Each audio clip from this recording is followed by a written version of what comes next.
Chaplain is in the studio. Tatu ukaenda kushow hausviki kushow ungosvika utonzi bva. Handiti? But because once ndikaisa Chaplain, she's going to hit and she's going to hit hard. And muri kunzwa asikana and hatisi kutamba. Amen. Hallelujah. Amen. Amen. Amen. Welcome, Chaplain. We are handing over to you, Chaplain. Ngoitai kuti ga kumudzimai ari pano. Share broadcasting. Amen. Thank you, Auntie Mimi. Thank you, madzimai akatengwa nemutengo unodhura. Regai nditende Mwari nekuda kwerwiyo rwemusikana rwaakaimba rwakanaka. Runongoti ndiJesu. Ndangouya kuzosimbisa mudzimai ari pano pameeting ino kuno kumanheru kuti ndiJesu hakuna mumwe. Hakuna mumwe anogona nyaya dzako ndiJesu. Kana uchinge wadhumira wakufunga kuti hakuchina kwekuenda, tizira kuna Jesu. Vadikani, upenyu hwemunhukadzi hunorema. Mukadzi anosanganisika na ukatizira kuna Jesu, waenda kunzvimbo yakanaka, waenda murefuge camp yakanaka. Anogona murume ndiMwari. Anodzora musikanzwa yababa ndiMwari. Anogona kurwadziwa kwako kwose nekukunyaradza ndiMwari. Anokupa maadvice akanaka ndiMwari. Isu savanhu tinogona kukupa mamwe maadvice akasiyana siyana, asi Mwari advice kuignore semunhu worega. Zvimwe zvinhu ngatisaneseka kutsvaga zvinhu zvinotiparadza muupenyu. Zvinhu zvakaita sana foni. Foni ine makuva vadikani. Foni dzinoti kuti tingonzwisisa kuti marriage hausi mutserendende. Marriage ine ma-ups and down. But mwana wedu aimba zvakanaka. Akati anogona ndibaba, anogona ndibaba wedu, anogona ndibaba, anogona ndibaba wedu, anogona ndibaba, ndibaba wedu. I am also an example of a woman akaremerwa nemarriage. Inyaya yekuswera wakagugula munhu, yekuswera wakanyanya kumutsvaga iyi. Aiyewa unostroka mwana wamai. Ende hakuna guva rehasha. Hakuna anonzi muveterani wekushatirwa. The mission ya Satan is to steal, to kill and destroy your marriage. To steal, to kill and destroy your joy. To kill, to steal and destroy zvese zvawakaumba. Wadikani ndakambototaura ndikati, kana wapinda mumarriage, pinda segandanga. Woti ndauya inini. Ndauya inini handidzokerezve kumhanya. Uye hakuna chinondisudurutsa. Uye hakuna chinondibvisa panzvimbo. Nyika yatava yane zvinoda kusudurutsa. Zvinomirira iwewe warima wavakukohwa. Zvoda kungotemha zvavakurima.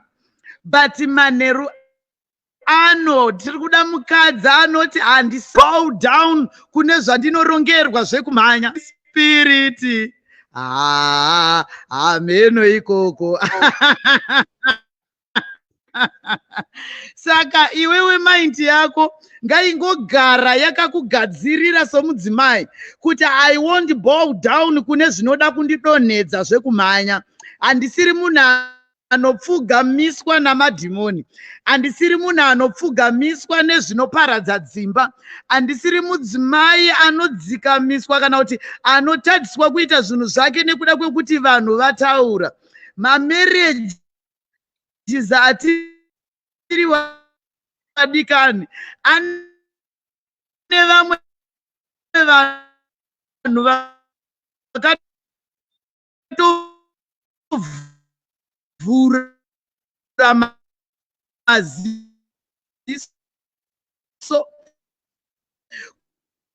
Kune mumwe munhu akatoteerera, kune mumwe munhu ari kutoti dai wabva ipapo ini ndipinde. Saka kana ukamhanya mumarriage yako uchiziva kuti pane vari kuda kundi overtake, aiwa unogeza, ndakarongeka, kushanda ndinoshanda, kudzidza ndakadzidza, kuchengeta hama ndinochengeta, but still baba vari kungoramba vachienda. Ndo yaimbo kane mwana sikana wedu kuti zviudze Jesu. Muimba anoti ndozviudzani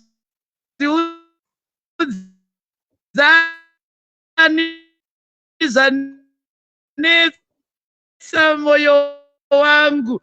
Zonzi zviudze. Do not surrender to the demons dzekumusha. Do not surrender. Aiwa ngatingodedzera kuti tiri muhondo naSatani. Aiwa muhondo munombofiwa ka. Muhondo munombodzokerwa kumashure zvishoma. But taramba vanhu vanongoita mweya wekututa-tuta. Satani akazviziva kuti une kana uri pasofa declare kuti nderangu ndicharigara, Satani achifinuka.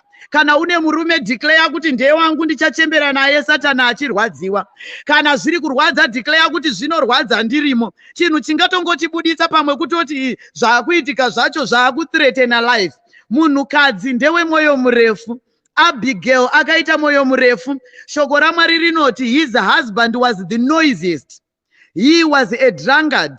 He was munhu akanga ari very stingy. But Abigail anomira pamukaha oti ndiri kumirira murume wangu. Mambo David, my husband is a fool, but on his behalf. Saka tiri kuda madzimai anomira on the behalf yekusanyatsorongeka kwemurume iyeye, yekunge kuzungaira kwemurume iyeye, wachingodeclare kuti naJesu ndinogara, naJesu ndinochemberera muno, naJesu vana vedu vanokura tiri pamwe chete, naJesu zvatakadyara tinozvikohwa tiri tese, naJesu mota yatakatenga ndinoigara kusvika yasakara tatenga imwe. Saka mwanasikana aimba akati naJesu. Wasikana takambotraya zvese izvi kani. Tikachekeswa nzara, tikatenderera pamharadzano tisina kupfeka, tikamboendavo tikambovaperekedza kumabhawa ikoko, zvose zvikaramba kubatsira. Saka ndangouya nemeseji wadikani ndiri kuno kumusha. Kumusha chaiko kudondo. Nditori mudondo zvangu izvozi nanetwork dzacho kadzinopota dzichimborasika, but ndauya nemeseji yokuti declare tiri kuda mukadzi ane mweya wechigandanga, mweya wechitororo, mweya wekuti handifinurwe nomuvengi. Aiye wakona kusudurutswa nemweya yetsvina, aikona kusudurutswa nemweya yetsvina, aikona kusudurutswa namadhimoni. Declare kuti mahips handina, but ndina Jesu. Kakurongeka handina, asi ndina Jesu. Handina kunyanyoita yelo hangu, asi ndina Jesu. Zvinogona kunge ndichiri namatatu masubjects, asi ndina Jesu. Iye akatombondichuza, acharamba achindichuza nekuda kwaJesu. Aish. Ndaitirwa zvakanaka nesongo yemwana. Minduro ndi Jesu, Jesu weNazareta. Ukatizira kwaari, aiwa bo baby, waibata here? Kana waibata ndaibata.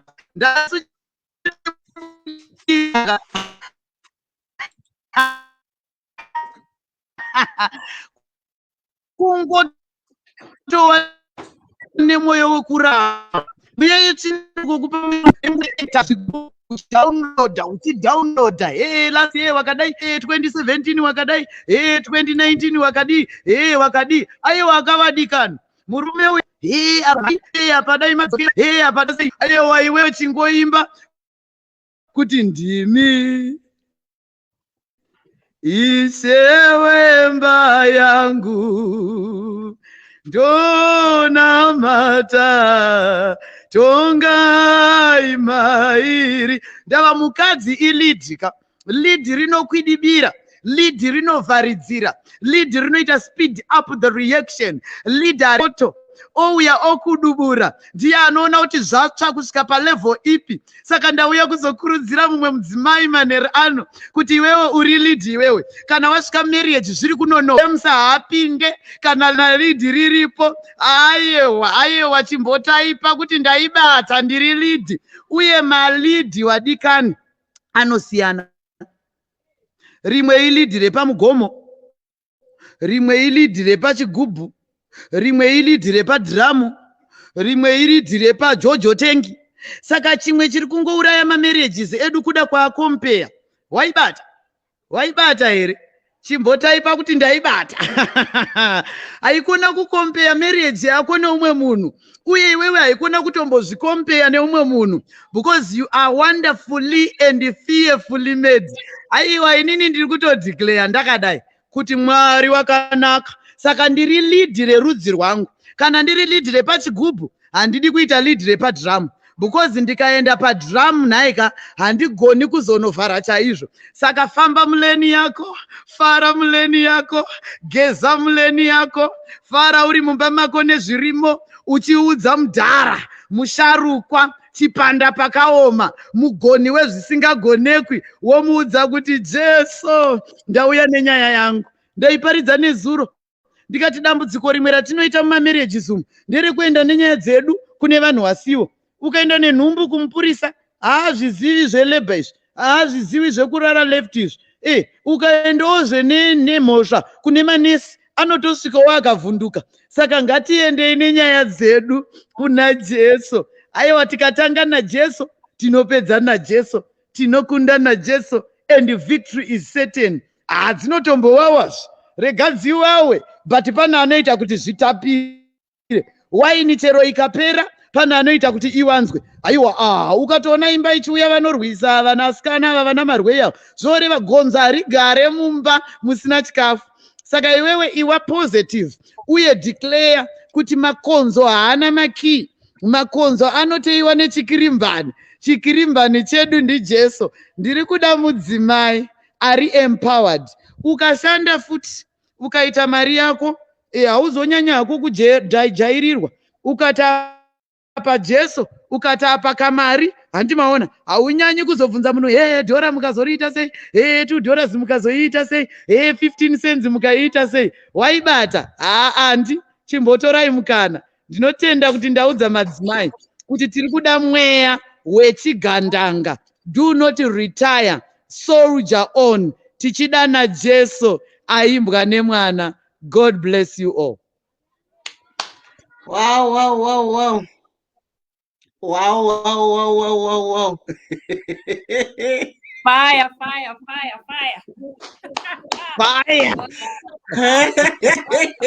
Wow, amazing. Makanyanya chaplain, ndapabata. Tapabata raskana. Kana wapabata nyora mucomment section kuti tapabata. Waibata. Hanzi ukaita kumupurisa, mupurisa azizi zvokuti rara on your left side. Haatozivi delivery kuti inofamba sei. Yeah. Neso waibata here neso. Ndababata. Hanzi makonza ana makeys. Ndizviziva kuti ndiri lead and I should know kuti ndiri lead rip and keep to that side. Kwete kuda kuchinja because handizobharenda ndapasira. Ndaibata. Hamba we hati hashtag gay comment section ungoti ndaibata. Hati hashtag gay ndaibata. Hati hashtag gay ndaibata. Pano patauro zvakadzika para tinoda kuti chaplain mugodzoka futi pano pari kunakidza. Neso chimbobata tione chimbotipa mahandles tisati tadzokera kuna chaplain.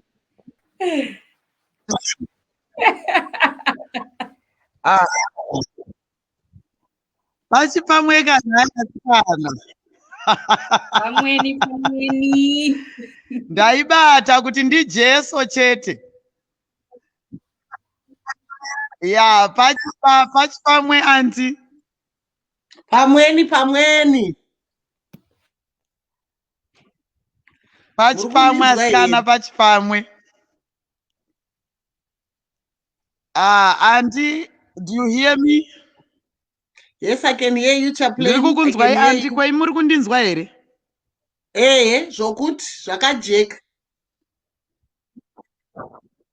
Right. Topfurira heduka. Pfurirai. Right. Munoziva here vasikana kuti hakuna munhu akamboti when I grow up ndinoda kuva musingle mother. Hakuna munhu akamboti when I grow up ndinoda kuti zvikone. It is the desire of every woman kuti ndinodawo kuita imba yangu. I love andoda kuva a good husband, a caring husband, somebody who loves me unconditionally. Zero to zvatakanga tinazvo savasikana. But regai ndikutaurirei kavarandakadzi. Varandakadzi ibatei iyi. Kuti love is reciprocal. Chinhu chinonyanya kuputsawo dzimba dzedu chatinofanirwa kudhila nacho ndeche bitterness. Kuva vasikana. Kuvava chaiko. Munoziva here kuti ukatora zvawaitirwa ukachengeta muhana, ukachengeta muhana, ukati mai vako vakazenge vakandidai, paya ukazenge wakandidai, unopedzisira wa munhu akuvava. Saka bitterness inoita kuti newe wacho uchembere.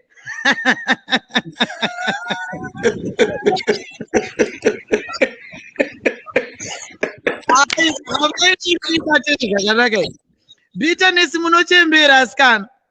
Mweya wekusaregerera unokuita mbuya arugiwe kare. Saka kana Thank you. Saka ndandiri kutaura nyaya yokuti ngatiregererei varume vedu ava. Ngatiregererei vanhu. Tikanga taregerera zvinoita kuti urege kuvava. Munoziva kuti imba chayo sometimes inobowa. Kana ikanga ingori nemunhu anongoti everyday matanga, kungoda kudai matanga, kungoda kudai makuda kudzokera kuya, kungoda kudai makuda kudzokera kwaRebeka. Murume ati ndaguta madya kwana Rebeka. Murume angononoka rimwe zuva matanga. Saka murume haadi kugara achingotondedzwa zvinhu zvakare. Vadikani ndinozviziva kuti sometimes chihure chavarume madhimoni. But play your part. Aiwa yaka. Play your part as a woman. Munozoti pane mumwe munhu wokuti unoshaya kuti ari kutiza hondo here, ari normal here, musoro wacho uyu unenge wakarukwa zvisina kana kufita, zvakazorwa zvacho ari kuita kunge munhu avhundutswa, mumba machona hamusiri kunakidza. Saka aiwa kavasikana, iwewe play your part. Kuitira kuti kana munhu akukuitira masaramusi unobvunza kuti ndiri kutadzei nhai mofu? Kubika here mofu? Kugeza here mofu? Ko hama zvandinochengetawo? Iwewe player part yako. Madhimoni kana auya akaoshandirwa nesu wana chaplain, Eka iwewe nemavhini pamabvi torayira mweya yerudzi. But pamwe pacho tinorayira mweya yesvina. Aiwa svina aiwa kana hatisi kuda kupedza munamato. Iwe chingogeza. Make sure kuti unorwa needge yako. Murume ngaarohwe nehana. Seni imwe mai yakawota. Oti mune rwendo here oti kana ndiri pano.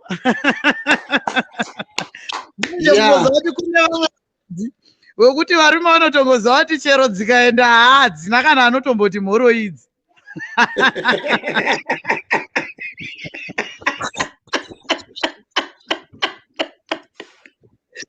Hello, ndine zviro zvakanaka. Nesong yakaimbwa namukoma Chimbetu the late. Hanzi wakangoti pote hana yotorova. Pambamba wakangoti simu ndopindwa nechando. Murume wako ngaatonzwe kuti ukati ndiri kuenda kuchechi anoramba achingobvunza kuti ko sevhisi isati yapera here, muchiri kuita zvechechi here. Ukaenda kusupermarket wota, munhukadzi ngaawote, munhukadzi ngaageze, munhukadzi ngaazive zvekuzora, munhukadzi ngaazive chero mukaenda kuchechi usaita BP newe president worship waye vanenge vakabatana vari mberi kuya. Iwe unongochingoziva kuti aiwa pangu ndaplay a part. So what am I saying? Play your part. Why that?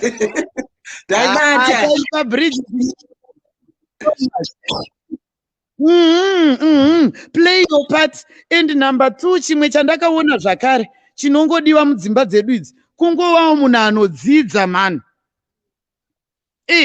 Kana vachida bhora babava, ona navo bhora racho. Kana vachida Man U, iwe jezi reMan U unobvei? Ivo ravo reMan U. Wotoona navo chero usingazivi kuti zvino vanhu vacho vanonzani. Iwe unongoona kuti vane zvitsvuku, wosapota bhora naDaddy, woavoida kungonoona bhora kubhawa every day. Wotovaudzawo nezvegame renyu, sorry Daddy timu yenyu yadyiwa. You see bhora racho muri pamwe chete. Kana wachida golf, you go kugolf kwacho ikoko. Aikona kungoti TV kubva mangwanani kusvika manheru inenge iri kungonzi out in the name of Jesus. Pasingoonekwa madhimoni evari kurutsa nevari kuumburuka nevari kuita sei. There is a moment for everything. Mumba ngamume muine a sweet environment. Vaivata wasikana ngatizivei zvinoda varume vedu. Ona bhora racho naye, enda kugolf kwacho uchinorooka bhora ikako nhema. Iko kungovhiringidza ikoko kune zvakunotokonzeresa mumarriage. Vanhu vachingokuonawo ikoko kwacho kuti ndome yacho chero kumashure zvako wakarohwa nedhoo, chero wakakurira mberi, chero zvakamira sei, but vachingoziva kuti kuna amai vacho. Saka yavanenge vakutamba yose vanotamba vachiziva kuti kuna amai. Hello. Ende chimwe chandakaona tinorerutsa varume vedu tega. You share zvimwe zvinhu zvisingasheki namafriends. Unodzikisira murume vako pavanhu zvokuti tikasara tokuona ima kufamba mese paya techingototaura kuti hapana iri papa 0-0. Iwe usabva wanyanya kuudza mabhururwa. Mabhururu anoshanda neweakness yako. Makambona here vasikana vari kunze uko vanoshanda neweakness yako. Wakaona kuti hembe hamuzive pekuisa zipi yekumashure inenge iri kumberi, kunyatengerwa zvinodhura zvinenge zvichita kunge zvakapfekedzwa pachidhori. Handi muri kuzona, vanoshanda neweakness yako. Saka try your level best to look the best, to be a sweet talker. Chero wakatsamwa usajairirwa. Unoziva kuti varume ava ndakadonzwa umwe pandakaenda kumusangano wachiti ini kumba kwangu kutori nebulldog. Akakujairira kuti unongogwauta every day, haazozvinzwi. Pakadzoka paenda unotonzwa achioneka kubhawa kuti ndakuenda kubulldog riya. Saka kana uri mukadzi ana Jesu manje une wisdom. Esther akanga aine wisdom. Akanzwisisa kuti murume wangu uyu anoda kudya. Hondo yasimukira rudzi rwaIsraeri. Akabva aitira baba pati.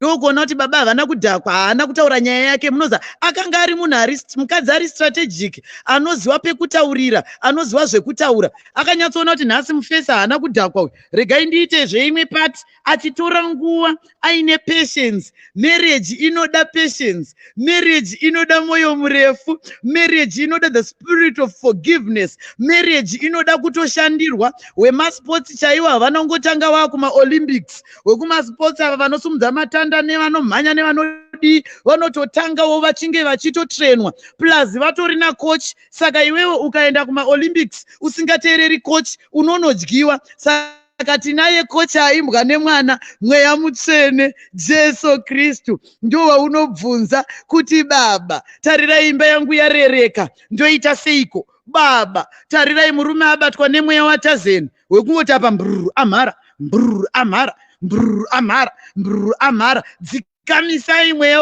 watazeni uyu. Saka tinaye kochi Mweya Mutsvene, ndio waunotaurira kanyaya dzako, muimboti ndozviudzaaniko zvanetsa mwoyo wangu. Saka ndiri kuti kudii wasikana, have trust in God, play your part, ziva zvinodawo murume wako. Zvese izvi ndaita, umwe anondibvunza, zvese izvi mufundisi ndinoita, but baba ava havagutsikani. Ipapoka ndo paakupindira the game changer, ndo panokupindira Jesu aimbwa nemwanasikana.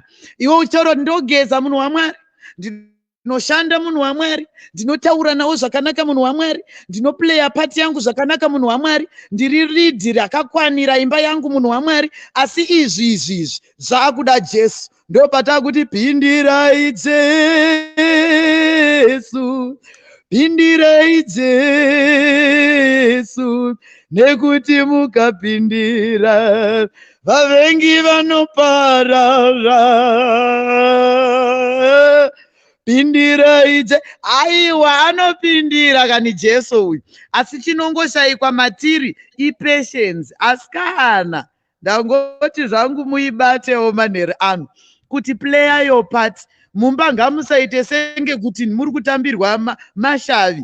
Keteni rakastroka, poto imwe ine ridhi repatipoti, kapu hemenge yakatarisa uko, magumbeze haawachwi, mashitsi, hapwa yakati pururu, mati pwati dzakadai, kutsenga kwacho hakuna order. Aungaende naye kuhotera asikana, idiyo kungototaurirana hedu. Kuhotera haangamboendi nemi mainini, kuhotera hamuendi, munongosiyiwa muri mumba menyu imomo. Kana kuri kuno kumusha muchitsenga matohwe enyu, muchiti mukati zikapu kokokora, mukatimba sadza zvisina order. Etiketi chaidzo dzinotongodiwa. Dzidzira.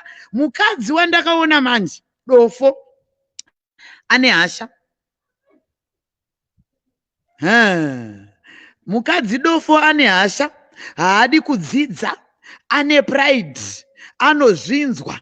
Saka dai Mwari wedu watibetsera kuti tingova vakadzi vanoda kakudzidzawo, kotewo kwacho kunoitwa sei.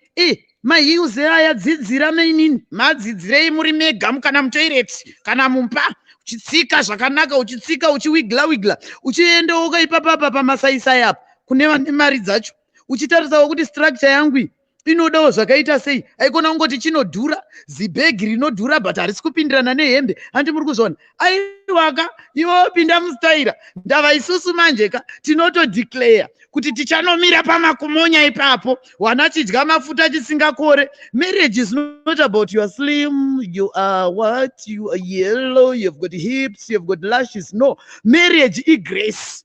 Ndakapaparidza chiri kutenderera paTikTok kuti aiwa dai maipindwa namaqualifications umu mudzimba umu isu vamwe tingadai tisina kutombogara takamunhuwa. Saka nyasha idzodzo ngadzichengetwe nemudzimai. Kune vakanaka kudarika iwe vari kunze, iwe urimo. Saka wongoti dzingori nyasha pamusoro penyasha. Saka ndiri kuti asikana, marriage dzasikana umwe neumwe ane yake, but iwewe adresa yako. Pamwe pacho unoudzwa zvinhu zvinoputsa imba, pamwe kutori kuchechi. Hausi murombo iwewe, enda unodai. Hausi murombo, that declaration is good, but usanotengeswa zvinhu zvinodhura, wonopinda muzvikwereti, wonopinda muzvimbadzwa nekuda kwekuti ndanzi handisi murombo. That's not it. The principle yaMwari inongoti hausi murombo ichokwadi, but yodzoka pakuti ndinoropafadza vanobatana maoko. Handi waibata? Saka umwe munhu anomhanya kuti mufundisi Piri wakati handisi murombo, mufundisi Piri wakati harisi drezi rezera rako. Aiwa, wafundisi tinodaro kuri kukurudzirawo kuti uende mulevel riri nani, but usapuwa pressure anyone. Famba muleni rako, manya muleni rako, rarai pamubhedha wenyu iwoyo, muchitenda kuti Mwari vanotipa mumwe mubhedha. By faith zvinoita, toshanda tobatsirana. Waibata? Aiwa, Mwari werugare ngavatiitire zvakanaka. Saka ndiJesu weduwe akatisvitsa ipapa. Iko kukumarana kwamunenge muchitoko nekunge mumba menyu imomo munenge mebhokisi enu muchiedzana mapoints muchidini. Asikana, ngatiudzei Jesu asikana. Iyi inotongoda Jesu. Haichisiri nguva yekutsvaga vamwe vamazvikokota, asi yanguva yekutarisa pamuchinjikwa. Vasikana, madzimai ako izvo zvaanaka mai mwana. Kana inini ndakambosara-sarawo nani munoziva chechi inogona kutongokupusisa-pusisawo futi kadzimwe nguva. Ndakasara-sara ndichiti ndikadai mekapu kuti inondifita, kuti maraini aya anoita, kuti chakazodai. Ndakatozoona kuti unosara fight for the levels, but uchifighta uri mumari yako, uri mubhajeti yako. Mwari werugare vachikuitira zvakanaka. Zvamadhimonis nezvemweya yetsvina nezvana baba vakafa vane vakadzi 97 zvaakuda Jesu manje. Saka ndo watinoudza nyaya dzedu. Aiwa, ndichikonkluda zvangu adikani. Ndava ndaoma nechando nepandira. Ndichikonkluda zvangu. Vasikana, dzimba idzi guys hadzidi masimukati enzani. Chero ukadzidza asikana, aurare mujira rako umo nemasters yako. Waibata? Hauisi PhD papiro kuti PhD chikotsirowo uri panhingirikina papiro apa. Handi mazvona. Saka sarudzo yako ndiwe wakaida. Zvichidawo makaparidzirwa vasikana sesuwo mukazongonozvitsvagirawo zvamakatsvaga mukati tichavatendeutsa. Saka ndauya kuzoshingisa umwe mudzimai kuti vainamatawo vakanga variko, imukati ivava ndo vandada vakamira vakadaro ndichavatendeutsa. Saka shinga bhoki, shinga dhiya urimo, mamata, that's your choice. Ndiwo wakazvitosora wega. Handi mazvona. Vamwe takamhanyira, vamwe takazotizira, vamwe takaona kunge nguva yapera tama off layer. Handi mazvona. Saka jairira masystem emumba mako, kwete ekupondwa. No to domestic violence. No to violence. But pane tumwe tunuka twekungoti haiwa, unongoti ukaudza Mwari, ukashanda, ukautaura zvakanaka, zvatoita zvakanaka, iwo wotozvimirawo panzvimbo yako uchideclare, uchinamata, mwana aimba. Aiwa, chisong ichi kaichi ndachilavha ende chakaimbwa muchirungu chikasanganiswa zvakanaka-naka kuti tariro kusisina, baba vatobaya kudhara, kuna Mwari anodzoreredza zvakadyiwa nedhotasata. Unodana nezita raJesu kuti iwe Benson inzwa Mwari, back to your house, kwete back to sender.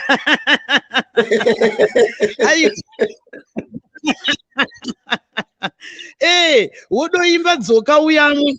Kuna anodzosa varume vapata, but ukada kuzviita psychologically, physically, homiletically, scientifically, wati ibudirire bhururu. Ndibvunze ini umwe wako mureturn soldier. Takazvitraya panyama izvi zvikaramba, tikambodzorerawo fight zvikakona. Ndikati amazi beta ndiende naye kubhawa kwacho.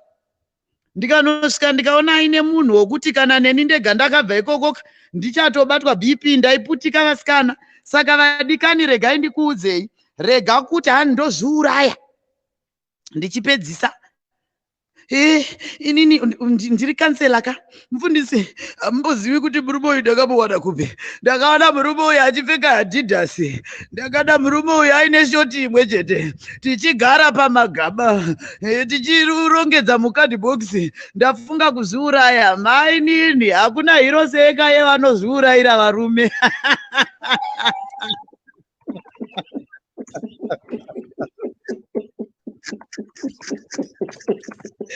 Atiti mbwende.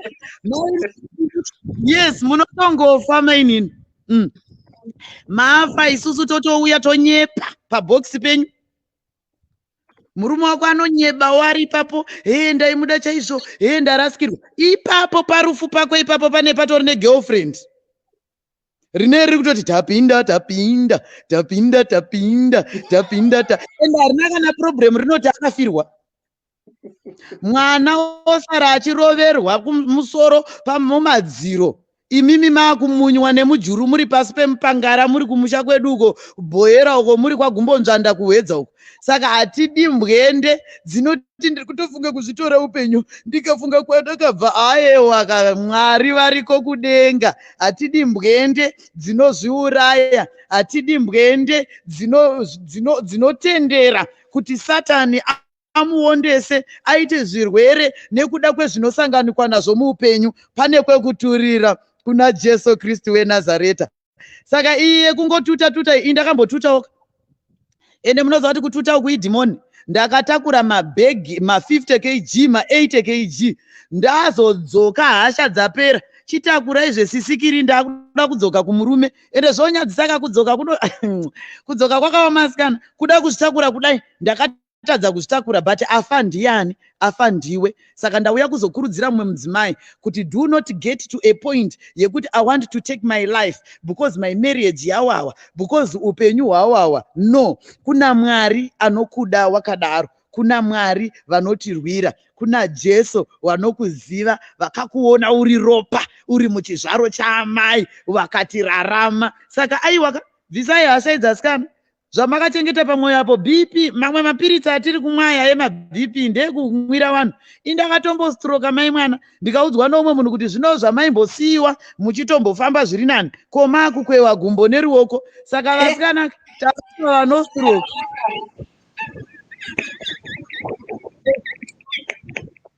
Kupai magino ndakaima ndichitova gumbo. Ona achandimirwa, indaimbotadza kumirirwa ndiri. Ndaitadza kumirirwa ndikakutuka zvakanaka. Mainini munongostroka. Anorwadziwa ndamai vako, anochema zvinodarika ipapo ndamai vako. Saka ndiri kuti kudii vana vaMwari? Taramba vanostroka. Taramba vanomwa maBP. Taramba vanotora upenyu. Taramba vanosarenda zvekumhanya. Shoko raMwari rinotikurudzira seek advice, but advice yacho tsvagawo kumunhu ari nani. Handi muri kuzviona? Kuna kungo mira mustreet uchiudza vanhu vese kuti simudzai muremba kwangu, murume wangu harari mumba, watete vakarambwa vari pamba, bamunini navashandi vakangogaravo, mari yedai kwane. Ewa hapana asina yake mainini maibata. Ende vanhu vanongoda kunzwa nyaya dzekumba kwenyu idzi. Kana vadzinzwa unonzwa vakuti kubvira kuri wotoda kungonzwa kuti dzakatanga rini, iwe uenderera mberi. Kubva ndichirorwa kusvika iko zvino hatina kana kuvaka. Aiwe vanhu vauri kuudzawo vane nyaya dzavo. Ndine nyaya dzangu, une nyaya dzako. Asi mwana aimba ati tine kwekuturira kuna Jesu weNazareta. Abigail akaenda kuna David. Vana Sara vakanyengetera, vana Hana, vana Esther. Mamarriages mazhinji vadikani aingovava, but kuna Jesu vanotapirisa zvinowawa. May I hand over this time to Auntie Mimi. God bless you. God will bless me. Ngatiwei nekutenda, ngatitakure shoko raMwari. Let us be rooted in the word of God. Uerenge shoko kwete kungoudzwa navanhu. Hatidi iyoyo yatsume kuti hanzi varume vana vadiki. Aiwa, haikona ungopinda mugundasaira. Wako hasi mwana mudiki wako ndewako. Declare kuti changu ndechangu uye chicharamba chiri changu. Ndinotenda kuti taibata, ndinotenda kuti tambowana nguva yakanaka. Auntie Mimi, ndambodzosera kwamuri.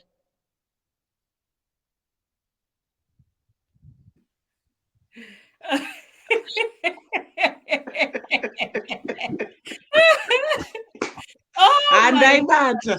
My God. Hanzi kubva ndichirorwa kusvika iko zvino. Hanzi hatisati tavaka. Oh my God. Mudzimai simba tasimbiswa panapa asikana. Amen. Tagadziriswa. Hanzi ngazvirongeke, play your part. Amen. Gezawo, imboita part yako, sira madhimoni pawe, iwoita kwako. This is powerful, Chaplain. We love you. You are our national treasure. We understand that it's cold, so we're gonna let you go. We love you, Chaplain.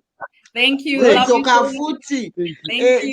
Chaplain anu vakambotisimbisa pano pa dear auntie mimi panapa munguva yecovid zvakasimba zvakatinya kudai vachititumira mavidhio vachiti encourage pano pamusha pavo futi panapa pasecond home yavo page yavo iripo Chaplain Phiri page. Go and like her page. Kana uri kuda kuvatumira Coca-Cola kwavari ikoko inbox retinokuconnecta uvatumire Coca-Cola. Wangosimbiswawo. Do something, play your party foot. Chaplain mwa. Yes, mwah, mwah, mwah, mwah. Love you. Love you.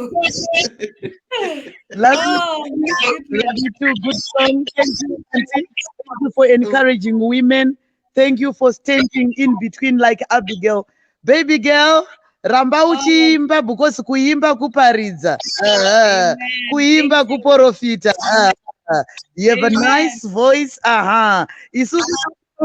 Iwewe woimba. May the Lord take you far. Amen. God bless you all. Thank you, Chaplain. Bye-bye.